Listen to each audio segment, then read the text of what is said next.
White Plains Police Officer Cianci. Good morning. This is Whiteface reporting a medical alert. Where at? 135 Yep. South Lexington Avenue. Okay, apartment number? 1B, like boy? 1B.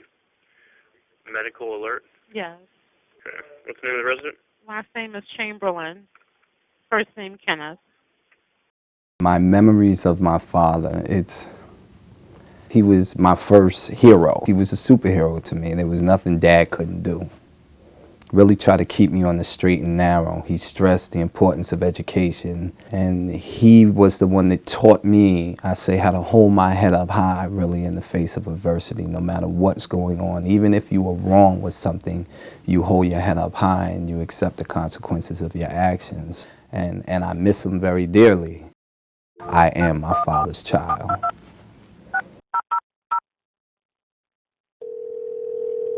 White Plains Police Emergency. White Plains Police Department, all first responders. Good morning, sir. I'm attempting to cancel a dispatch for Kenneth Chamberlain at 135 South Lexington. And they were notified, even when Life Aid called them, that they were responding to a medical emergency. Okay. You know, we have units on scene right now. Yeah, we're on the line with him on a two-way communication. He's saying he's not going to open the door, and they're scared he's going to bust his door down. They knew that they were not responding to any type of crime. There was no crime in progress. There were no exigent circumstances for them to make entry into my father's home. Right. They're gonna make entry anyway. Okay, so hold on. Give him a chance to come to the door to open it, because he's okay to open it. Okay. I mean, they have a key they're gonna open it with anyway. So. Oh, they have a key? Yeah, they're not gonna break it down. Simply put, when people ask me about the audio, I tell them you hear misconduct to murder. That's what you hear. I'm fine. There's nothing wrong with me. Come on, take the lock off. Get the door. Come on. Come on, you're a grown-ass man. You can do it. You hear these police officers banging on my father's door. You hear my father telling them that he is okay and that he didn't call them. You hear them yelling at him, screaming at him, mocking his military service, taunting him using expletives.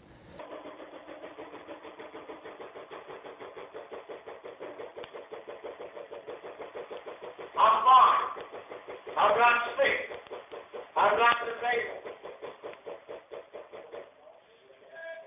At one point, my father says, I told you I'm okay, I didn't call you, and this is when you hear the expletive being used and then the racial slur.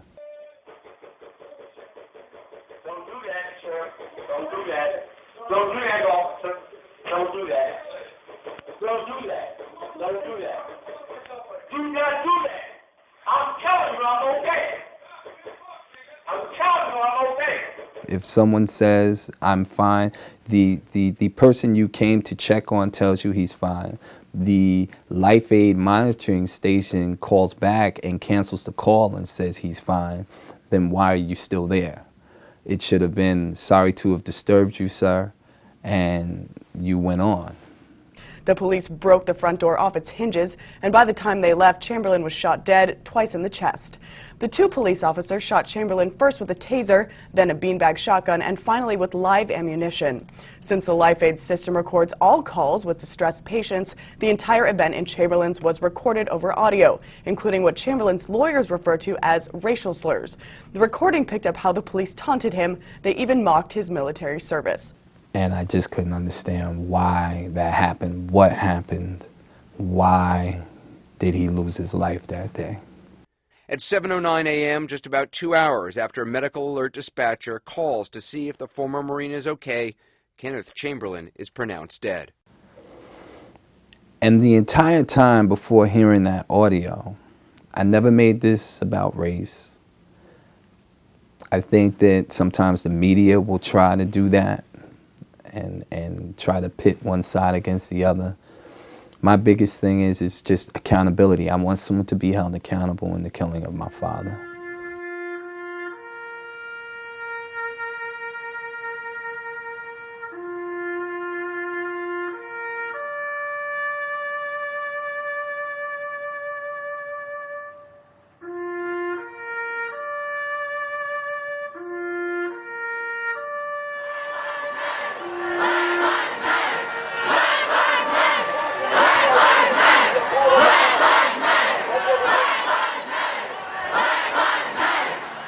My name is Sandy Burnaby.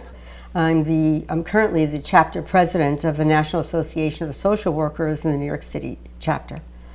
I'm also a founding member of the Anti-Racist Alliance, and there's a 2.5-day workshop that really provides a pretty powerful and consistent analysis of structural racism.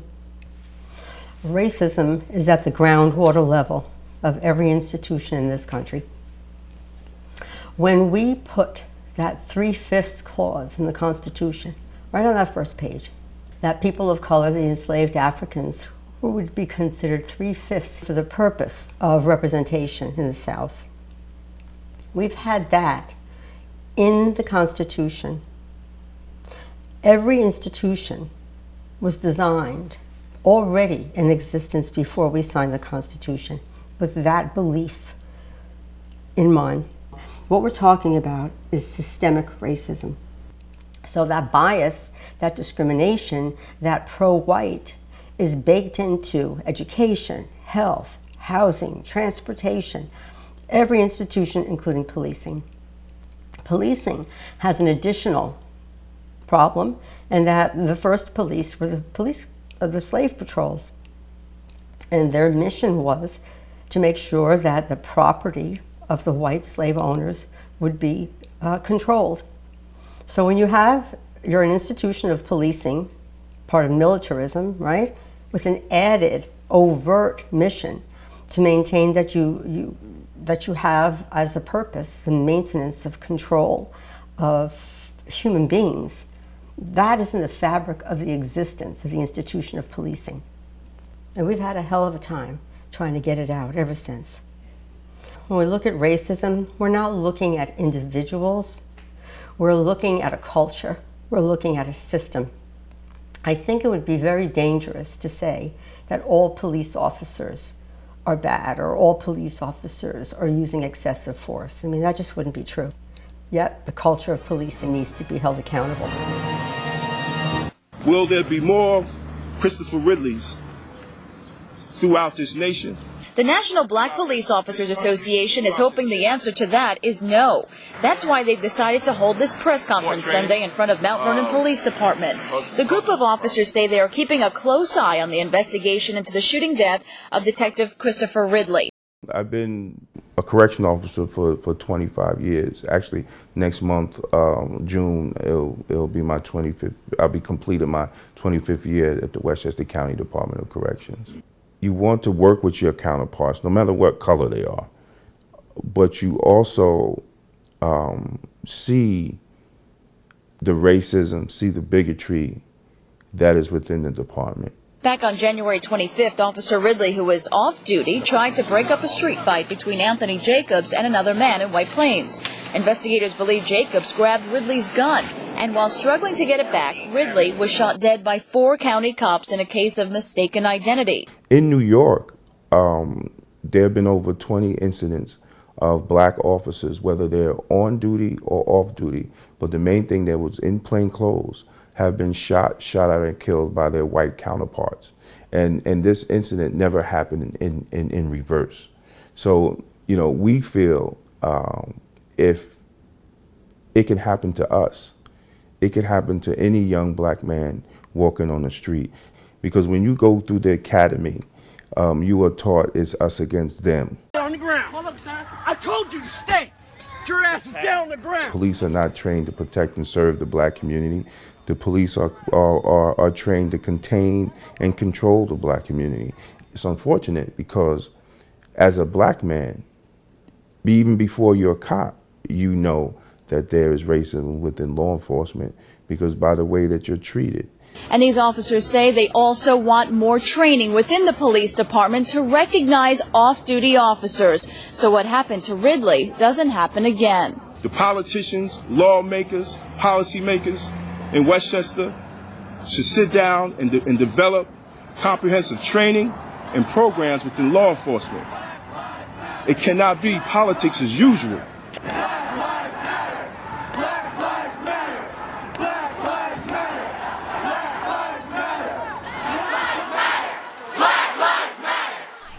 Any injustice to anybody, to anyone, will affect you, especially a person of color. So whether it happened in Westchester, whether it happened in Baltimore, whether it happened in Florida, it's an injustice. A black youth is no longer living, and the hands of a cop had contributed to that. I was told by my mom at a very young age that when you're approached by police, just do what they're telling you to do. But if they ask you any questions, that's when you ask for a phone call to either call my mother or call my lawyer. Black males are singled out because I've been singled out, and I know what it's like to be singled out. It happens so often, not just to me, but people that are around me and acquaintances that I meet, friends, family. It happens to a lot of people. So it's just like, here we go again for me. When people think as a whole of African American males, they automatically assume that we're supposed to do certain things because we're African American males. We either play basketball, play football, rap, sell drugs, or whatever the case may be. Like, there are certain instances in White Plains, New York, where we could just be walking somewhere and a police officer, same police officer, would just keep driving past us. He'll slow down driving past us or anything just to see what we were up to. So, I was riding in a car with 3 friends. It was me and 2 other friends. And we were pulling down in White Plains down a hill. A police pulls us over. He comes to the car and he tells us he stopped us because the bulb that's over the license plate's blown out. So that's why he stopped us initially. So he comes back to the car and then he says, oh, well, the real reason why I pulled you over is because the car smelled like weed. So I'm like, how can you initially pull us over by smelling weed inside your car? How can you tell us that the car smells like weed and that's why you pulled us over? So he makes all of us get out the car. He calls backup, 2 other police cars come. They cuff us, they lock us up, and they put us in the back of their cop car while they do a search in the van. They find nothing, and then they individually search us as well. Found nothing, and just told us that this was a random search, and they suspected that because it was 3 of us in the car, that we were up to something, and I'm just thinking that that's not your job. For some reason, just because it was 3 black kids in the car, that he pulled us over, and the reasoning why we were pulled over just makes me scratch my head. It's hard to trust cops out here nowadays because we didn't know we were going to be set up for something we didn't do. We didn't know we were going to go downtown because of it, but because they couldn't find anything, they let us go. In order to improve the justice system, we would have to improve the way that people think. We all need to see our contribution to maintaining a system that dehumanizes people and turn the mirror inward, and each institution do its share to be honest and to unearth the implicit bias, the prejudice, the discrimination. I think that police living in their community that they serve is one of the best things that we can do, because the police officer is now a stakeholder in the community. They are part of the community, and you wouldn't beat up on Ray Ray or Junebug if you was in the same store as Ray Ray and Junebug's mother or brother. So it causes everybody to act, even the community, because when they see a police officer, when they get to know a police officer, it builds that relationship. Now it's not a us against them anymore. It's a community aspect. How do we together, the police that live in community, then the police community and the community, make our community better? I would have police officers work in the Department of Corrections for at least a year before they worked in the street. The reason why is because correctional officers, we don't have the gun or the nightstick. And it's one officer dealing with 60 or more inmates.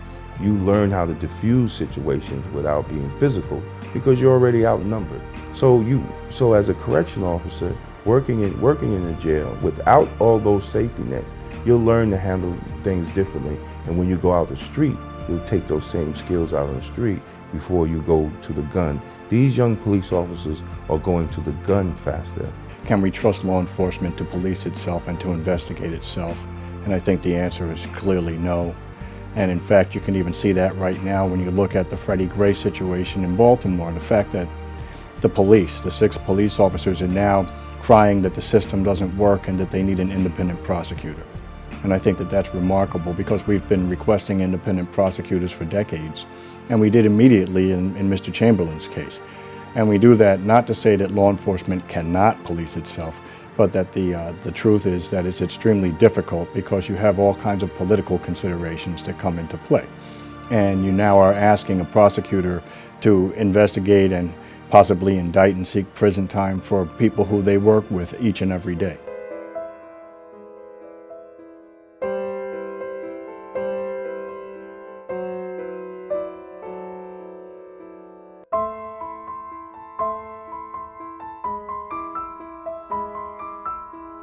We want for our government, its agents and officials, to be held to the same set of rules or standards that enables a fair and functioning society.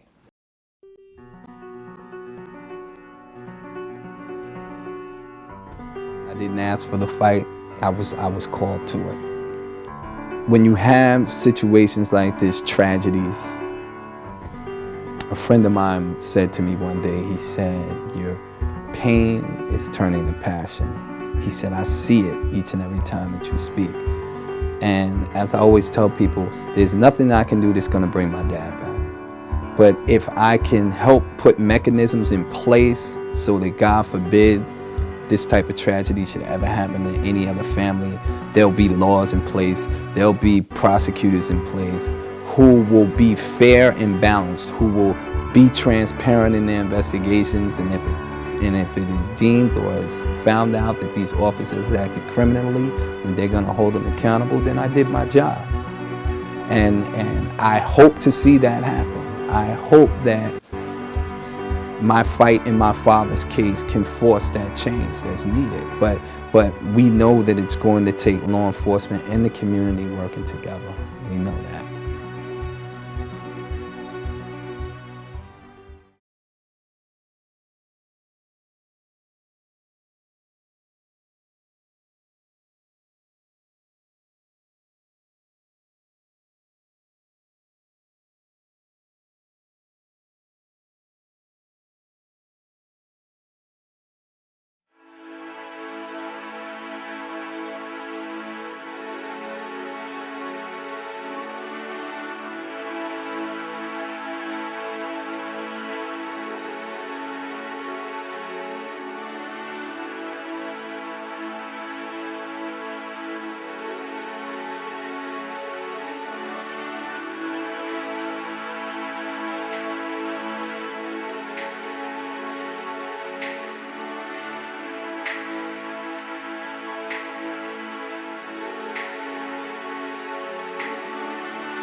Stop.